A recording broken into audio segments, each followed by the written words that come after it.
宏苑280尺開放式單位起貨啦！今日就帶大家睇下入面嘅裝修細節。玄關左側做咗2組到頂木櫃，每個都配合牆身寬度而設計。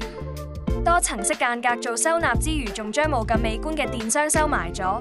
呢邊做吊櫃，預留返空間擺雪櫃。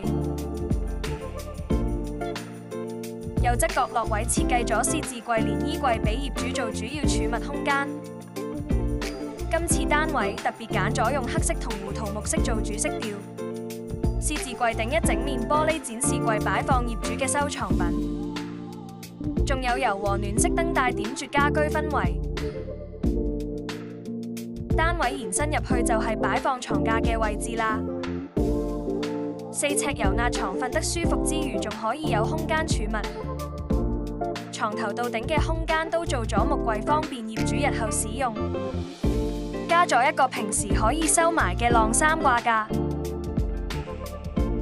L 型廚房同樣挑選咗胡桃木色做吊櫃同櫥櫃。煮食空間充足，確保日常使用嘅時候唔會唔方便。有個開放架可以按需要擺放廚房用品或電器。浴室用摺疊式屁墊門可以節省空間。空間唔算特別大，就簡單分開企缸位同洗手盆。洗手盆對上有3層開放架，可以擺放梳洗用品。